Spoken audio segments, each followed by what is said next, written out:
Buenas noches, comenzamos un nuevo año de nuestros encuentros de estudio de los días miércoles y en el día de hoy tenemos una visita, un mensaje especial de nuestro hermano Esteban Beitze, anciano de la iglesia en la calle Rubén Darío, en el barrio de Munro.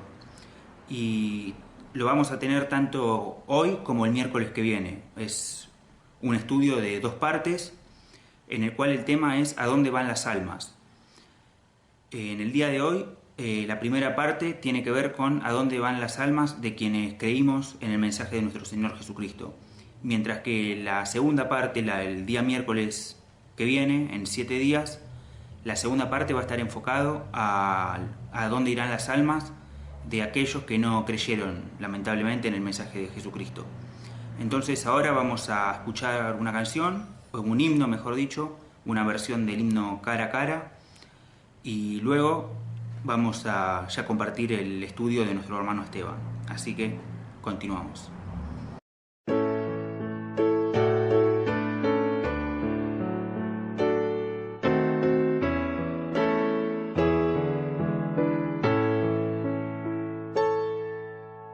En presencia está de Cristo, ver su rostro que será. Cuando al fin en pleno gozo mi alma le contemplará. Cara a cara espero verle, cuando venga en gloria y luz. Cara a cara ya en el cielo, he de ver a mi Jesús.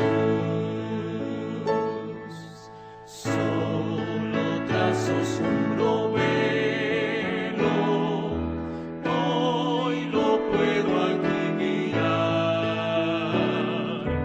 Pero pronto viene el día que su gloria demostrar. Cara a cara espero verle, cuando venga en gloria y luz. Cara a cara ya en el cielo, he de ver a mi Jesús. Cuánto gozo habrá con Cristo, cuando no haya más dolor, cuando cesen los peligros al abrigo de su amor. Cara a cara espero verle, cuando venga en gloria y luz. Cara a cara ya en el cielo, he de ver a mi Jesús. Cara a cara cuán glorioso ha de ser así vivir. Ver el rostro de quien quiso nuestras almas redimir. Cara a cara espero verle, cuando venga en gloria y luz. Cara a cara ya en el cielo, he de ver a mi Jesús.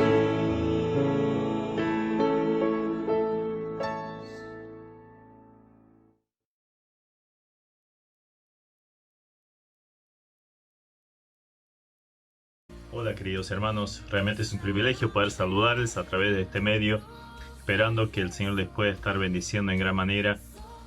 Vamos a tocar un tema muy interesante, llamativo, que es ¿dónde van las almas de los muertos?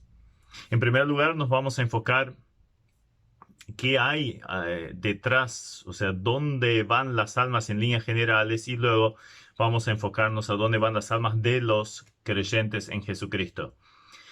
A esto en forma teológica se le llama el estado intermedio y se refiere a la manera de la existencia del alma, del espíritu, la parte inmaterial del ser humano, en el intervalo entre la muerte y la resurrección corporal. O sea, todos sabemos que nuestro cuerpo cuando muere va a la tumba, pero nuestra alma y espíritu obviamente tienen trascendencia eterna.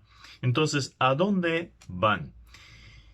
Tenemos que ver en primer lugar lo que la Biblia dice acerca del lugar donde van los muertos. La Biblia lo llama Sheol, Seol, Antiguo Testamento sería hebreo, o Hades, el Nuevo Testamento sería en griego. Ahora, vamos a ver que hay una pequeña variación, aunque sería la traducción del hebreo al griego, nombrando Hades. Vamos a ver que hay una pequeña variación también en el concepto bíblico. Vamos a ver primero lo que dice el Antiguo Testamento acerca de este lugar, el Sheol o el Seol. Es el término utilizado para designar el lugar donde van los difuntos en líneas generales. Por ejemplo, Jacob se lamentaba que sus hijos harían descender con dolor sus canas al Seol, pero ahí se refería a la tumba, o sea que su cuerpo sería puesto en la tumba. Siempre hay que ver en qué contexto está para definir luego si es el lugar donde va el alma o en este caso se refería a la parte física. También el Antiguo Testamento nos muestra que es un lugar donde van aquellos que hacen lo malo, engañadores, pecadores, inmorales. Por ejemplo, dice en Proverbios 9:18, y no saben que allí están los muertos, que sus convidados están en lo profundo del Seol. O Salmo 9:17, los malos serán trasladados al Seol. Todas las gentes que se olvidan de Dios. O sea, el Seol es un lugar donde va el alma de los pecadores. También se utiliza como una figura literaria para designar otras cosas, un lugar de silencio, un lugar donde no se alaba a Dios, un lugar de penas y dolores.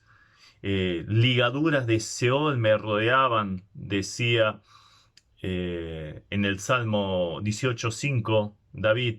Entonces, está hablando de la muerte en sí. También un lugar de inactividad, Eclesiastés 9:10. Allí ya nada se puede hacer. A su vez también se ve como un lugar indeseable. El Antiguo Testamento lo describe como un lugar tenebroso, caótico, donde la misma luz es tenebrosa y hay una tremenda soledad. Sería justamente lo opuesto a la tierra de los vivientes, como aparece varias veces nombrado en el libro de Job. Es una condición miserable porque está separado de la comunión con Dios. Por los pasajes donde aparece varias veces se puede referir también entonces simplemente a la tumba o el lugar donde van las almas de los difuntos. Habría que hacer ver esa diferencia. En líneas generales, cuando el Seol cuando se refiere al Seol, más bien se refiere a un estado que un lugar. Esto en cuanto a la palabra Seol. Pero en cuanto a la palabra Hades, es uno de los nombres que se le daban a Plutón, el dios de las regiones subterráneas, pero fue transferido también para designar la región de los muertos. De acuerdo a la filosofía griega, el Hades estaba dividido en dos grandes receptáculos, uno llamado los campos elíseos o elíseos, donde iban los buenos, los benefactores, la gente, los héroes de la patria, tendrían un lugar de bendición. Después estaba el Tártaro, que era el lugar donde iban los malos. Ahora, no pensemos que el Hades, nombrado en el Nuevo Testamento, tome ese concepto de la filosofía griega. La Biblia, el Nuevo Testamento, solo toma la palabra Hades. Eso sí aparece, pero no el concepto filosófico griego de esos dos receptáculos en el más allá. 10 veces aparece ese término en el Nuevo Testamento y también allí no siempre nos ofrece la misma descripción. Contrasta, por ejemplo, con la sublime exaltación, con un abatimiento tremendo con Capernaum. Capernaum, que eres levantado hasta el cielo, hasta el Hades serás abatido. O sea, estaba hablando de destrucción de esta ciudad en la cual se hicieron tantos milagros. También es una muestra de la fuerza del mal que atacaba a la iglesia, como le dijo Jesús allí a Pedro. Y yo también te digo que tú eres Pedro y sobre esta roca edificaré mi iglesia y las puertas del Hades no prevalecerán contra ella.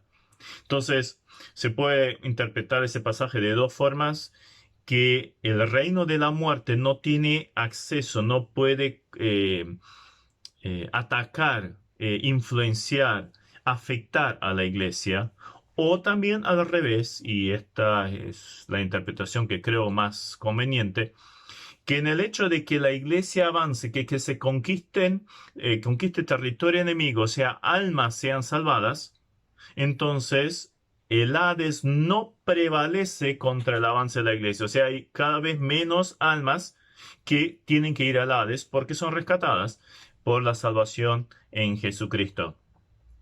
Vamos a leer uno de los pasajes más claros respecto a este término de la expresión Hades. Es la historia que contó Jesús acerca del hombre rico y Lázaro. Esta la encontramos en Lucas el capítulo 16 y vamos a leer a partir del versículo 19.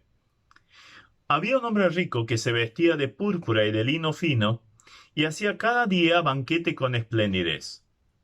Había también un mendigo llamado Lázaro que estaba echado a la puerta de aquel, lleno de llagas, y ansiaba saciarse de las migajas que caían de la mesa del rico, y aun los perros venían y le lamían las llagas.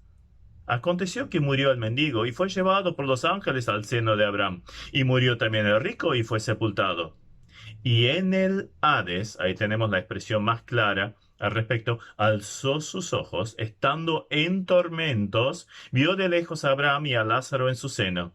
Entonces él, dando voces, dijo: Padre Abraham, ten misericordia de mí, y envía a Lázaro para que moje la punta del dedo en agua y refresque mi lengua, porque estoy atormentado en esta llama. Pero Abraham le dijo: Hijo, acuérdate que recibiste tus bienes en tu vida, y Lázaro también males, pero ahora éste es consolado aquí y tú atormentado. Además de todo esto, una gran cima está puesta entre nosotros y vosotros, de manera que los que quisieran pasar de aquí a vosotros no pueden, ni de allá pasar acá.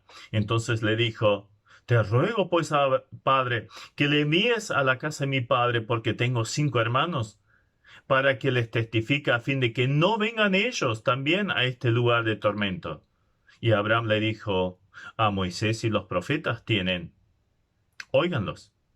Él entonces dijo: No, padre Abraham, pero si alguno fuera ellos de entre los muertos se arrepentirán. Mas Abraham le dijo: Si no oyen a Moisés y los profetas, tampoco se persuadirán, aunque alguno se levantare de los muertos.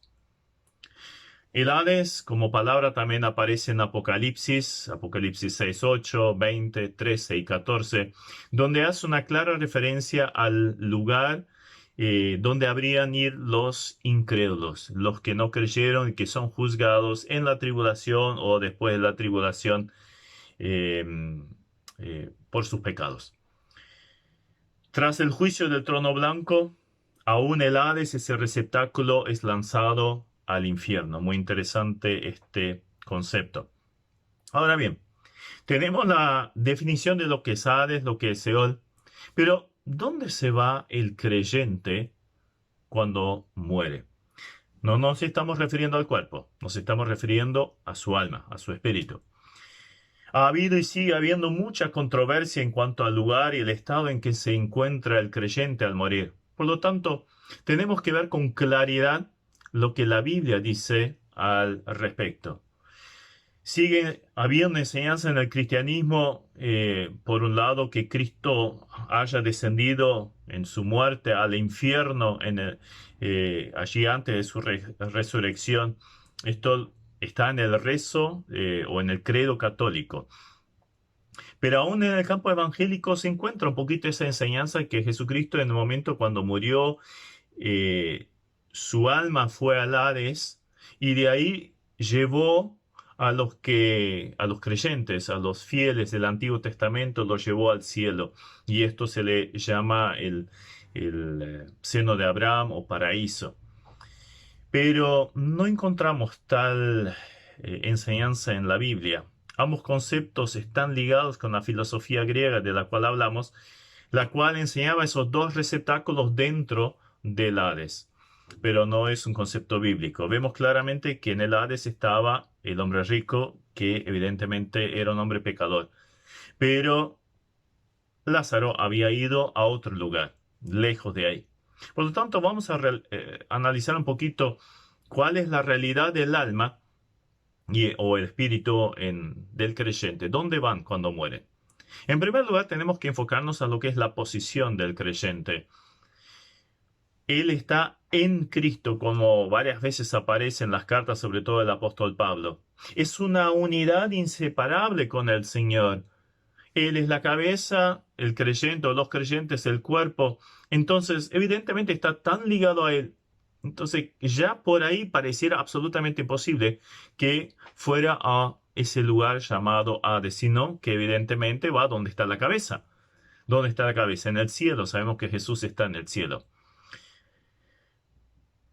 ¿Qué lugar es a dónde va el creyente? Ya de entrada queremos afirmar que todo creyente de todas las épocas, todos los que han creído en Dios, en Jesucristo, después de su muerte, su alma pasa a estar inmediatamente en el cielo. Entonces, ningún creyente va al Hades. Hay varios pasajes que lo confirman. Jesús, ¿recuerdan cuando estaba allí en la cruz y tenía los malhechores a los costados? Y uno de ellos evidentemente creyó en el Señor y Jesús le dice, de cierto, todavía hoy estarás conmigo en el paraíso. ¿Jesús a dónde fue? Al cielo. Entonces, ¿dónde está el paraíso? En el cielo. Esto se confirma también por la experiencia esta tan extraordinaria que había tenido el apóstol Pablo en 2 Corintios 12, 2 y 4. Dice, conozco a un hombre en Cristo que hace 14 años, ¿sí en el cuerpo? No lo sé. Si fuera el cuerpo, no lo sé, Dios lo sabe. Fue arrebatado al tercer cielo, es el cielo de Dios. Y luego en el versículo 4 dice, y fue arrebatado al paraíso, donde oyó palabras inefables que no les daba al hombre expresar. Entonces, es un paralelismo que traza. En un versículo dice, fui arrebatado al cielo. En el otro pasaje dice, fui arrebatado al paraíso. Entonces, paraíso y cielo son sinónimos. Pablo entonces resalta que paraíso y cielo son la misma cosa. El paraíso, de hecho, nunca estuvo ni jamás estará en el Hades o la mansión de los muertos, porque Apocalipsis 2:7 dice que el árbol de la vida está en medio del paraíso de Dios, haciendo una referencia, una descripción del cielo. Entonces, este árbol está en el cielo, llamado también paraíso. Inclusive Apocalipsis 22 describe el estado final de los salvos con todos los colores del paraíso. Pablo prefería estar ausente de cuerpo y presente al Señor. Y sigue diciendo partir y estar con Cristo. O sea, ¿dónde está Cristo? ¿Dónde está su Señor? En el cielo. Entonces, evidentemente, su alma habría de ir para allá en el momento de su muerte. Y si Cristo está con el Padre, que es el cielo, sabemos eso por diferentes pasajes, entonces, evidentemente, el creyente sí irá al cielo. Entonces, por lo visto, anteriormente es evidente que el creyente cuando muere no va al Hades. El Hades existe, es un lugar donde van los que murieron sin Cristo, sin haber creído. Es un lugar para los impíos.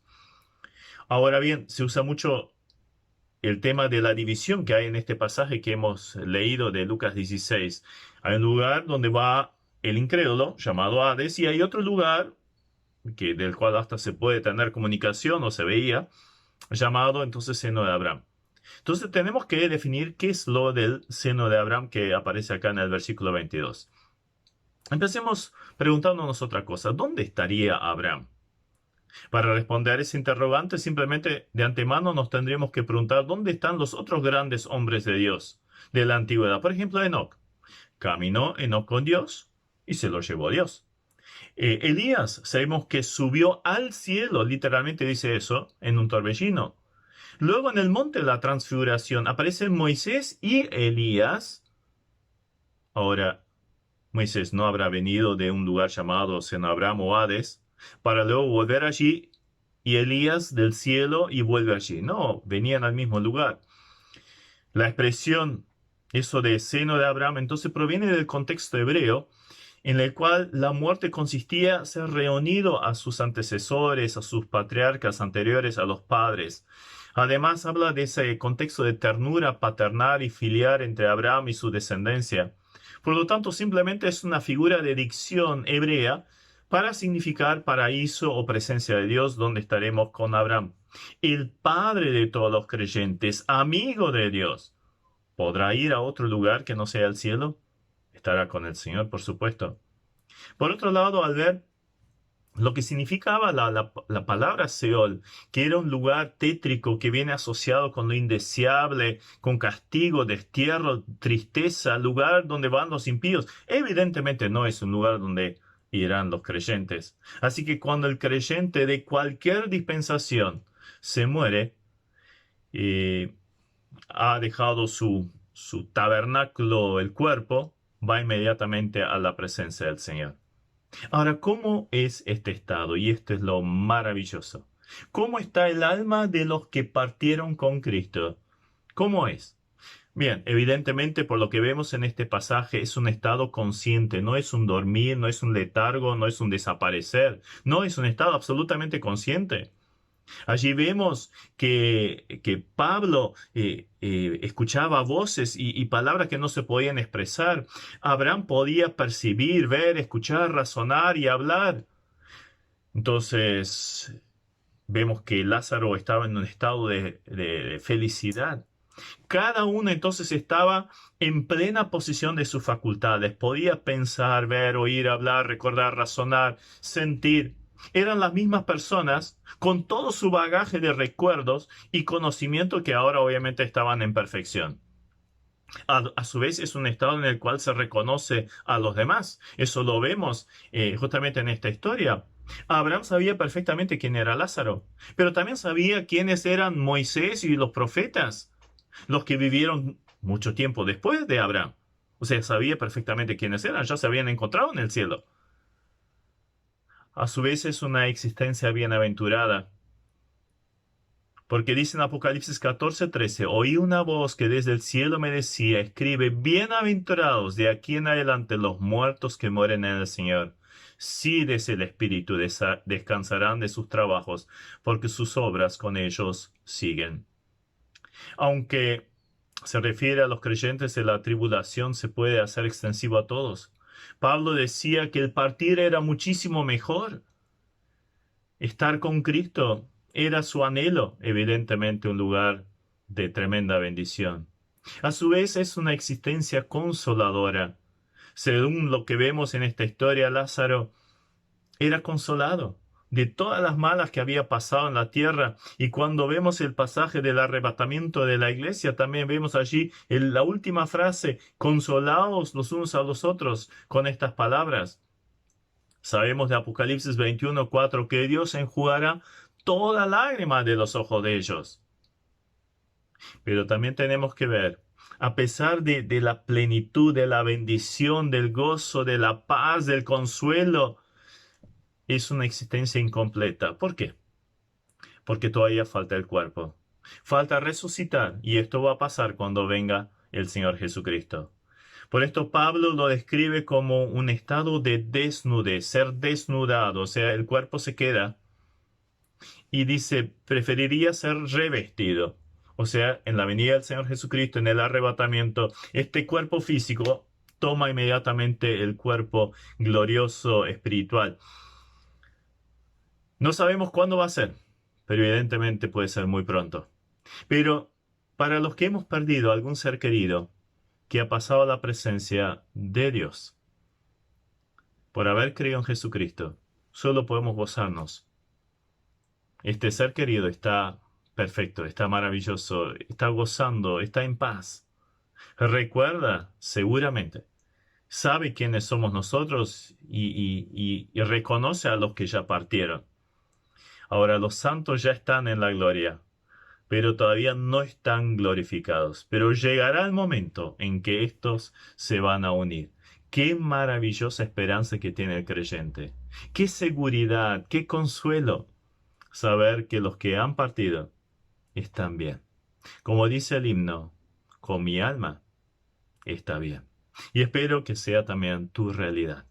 Dios te bendiga y también que estas palabras sirvan para consuelo para todos aquellos que han perdido a alguien o los que están cerca de pasar a la eternidad. Dios te bendiga. Muy bien, le damos gracias al Señor por este primer estudio del año que pudimos tener y también le agradecemos a nuestro hermano Esteban por su preparación sobre este tema tan importante y tan complicado a la vez.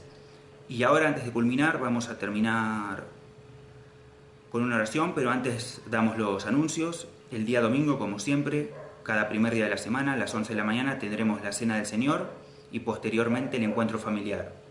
Y el miércoles que viene, a las 20 horas, por Zoom, tendremos un momento de oración y posteriormente, a las 20:30, tendremos la segunda parte de este estudio que comenzamos hoy sobre a dónde van las almas. Recordemos que será enfocado en el futuro de aquellos quienes no creyeron en el Evangelio. Así que bueno, terminamos con una oración y ya finalizamos con el encuentro del día de hoy. Padre Celestial, te damos gracias por un nuevo año que podemos comenzar, por este primer miércoles de estudio, donde esperamos que a lo largo de este año podamos aprender cada vez más de tu palabra, donde nuestros hermanos nos van a traer distintos temas para que podamos continuar aprendiendo de tu palabra y de lo que tú nos diste establecido. También te pedimos por cada actividad de este año que comenzamos, que lo que tú dispongas que será virtual y cuando tú lo decidas, cuando tu mano lo establezca, volveremos en presencial, veremos si es este año. Te agradecemos por todo lo que nos has dado en el año anterior y te pedimos que nos sigas bendiciendo este año. Te agradecemos por todo, en el nombre del Señor Jesús. Amén.